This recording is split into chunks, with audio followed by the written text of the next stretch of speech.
আসসালামু আলাইকুম সুপ্রিয় দর্শক, আশা করি সকলেই ভালো। সৃষ্টিকর্তা যার কপালে দেন ছাদ ফুঁড়েও দেন, এই প্রবাদটা অনেকে আমরা শুনেছি, কিন্তু কখনো কি এমন ঘটনা সামনে এসেছে যেখানে সেই আশীর্বাদটাই হয়ে দাঁড়িয়েছে এক চরম দুশ্চিন্তার কারণ?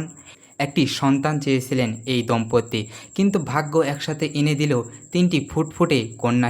নগরগ্রামী সন্তানের হাসি আনন্দে ভরে উঠেছে পরিবার, আশেপাশের মানুষজনও ভেবেছে এ যেন এক অলৌকিক কিছু। তবে এই আনন্দের মাঝেই ক্রমে উঠেছে এক দুশ্চিন্তার মেঘ, কারণ এই তিনটি মুখে প্রতিদিন খাবার তুলে দেওয়া এখন এক কঠিন বাস্তবতা। কুড়িগ্রামের এক প্রান্ত কাজের ছেলে খোঁজে ঢাকায় ধামরাইয়ের পশ্চিম লাখোদিয়াপাড়ায় এসে এক ভাড়া বাসায় উঠেছে পরিবারটি। বাবা রবিউল প্রতিদিন ভ্যান নিয়ে বের হন আর আয় করেন রোজগারের আশায়। এর আগে কোনোভাবে সংসার চালালেও এখন তিনটি শিশুর দুধের ব্যবস্থা করতে গিয়ে দিশাহারা হয়ে পড়েছেন তিনি।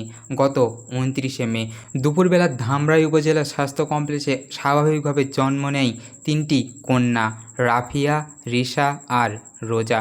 মা মৌসুমী ডাক্তার এখন নিজের সব সময় ব্যয় করছেন সন্তানদের দেখাশোনায়, কিন্তু বুকের ভিতর জমে আছে একটাই প্রশ্ন, এই তিনটি শিশুর খাবারের ব্যবস্থা তিনি কিভাবে করবেন? স্থানীয়রা বলছেন এই দরিদ্র পরিবারের পাশে দাঁড়ানো এখন সময়ের সবচেয়ে বড় দায়িত্ব ও আমল। এক মুমিন হিসাবে আমাদের সকলের কর্তব্য দরিদ্র ও অসহায়দের সাহায্য করা, তাদের কষ্ট ভাগ করা। পবিত্র কোরআনে আল্লাহ তাআলা বলেছেন যে আল্লাহর পথে খরচ করে তাকে অনেক গুণ প্রতিদান দেওয়া হবে। তিনটি ছোট্ট প্রাণ যেন ভালোবাসার আর নিরাপত্তার বড় হতে পারে, সেই দোয়াই আমরা একসাথে করি। এগিয়ে যাওয়া জরুরি, কিন্তু বাস্তবতা কঠিন। প্রতিদিনের খরচ, বিশেষ করে নবজাতকদের জন্য প্রয়োজনীয় দুধের ব্যবস্থা এই পরিবারটির জন্য এক বড় পরীক্ষার মতো। ভ্যান চালিয়ে জীবিকা নির্বাহী রবিউল প্রতিদিন কঠোর পরিশ্রম করেন, কিন্তু সে কঠিন পথে একা নয়, আল্লাহর কাছে তার শেষ ভরসা। মা মৌসুমী ডাক্তার তার সন্তানদের জন্য দিনরাত পরিশ্রম করেন। ইসলাম শেখায় সন্তানকে ভালোবাসা ও সঠিক পথ দেখানো সবচেয়ে বড় আমল।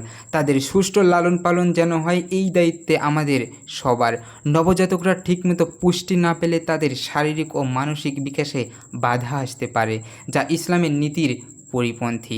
কারণ শরীর ও মন দুটি আল্লাহর দেওয়া আমানত, সুতরাং আমরা যেন আমাদের পূর্ণ সেবা দিতে পারি, সেটাই সৎ মুমিনের কাজ। এই পরিবারের কাহিনী আমাদের সমাজের এক বৃহৎ ছবি। দরিদ্রের পাশে দাঁড়ানো মানে আল্লাহর সৃষ্টি অর্জন করা। প্রিয় দর্শক, আজকে এই পর্যন্তই। আপনাদের সাথে দেখা হবে আরও একটি নতুন ভিডিওতে, আরও একটি নতুন তথ্য নিয়ে। ততক্ষণ পর্যন্ত আপনারা সকলে ভালো এবং সুস্থ থাকবেন।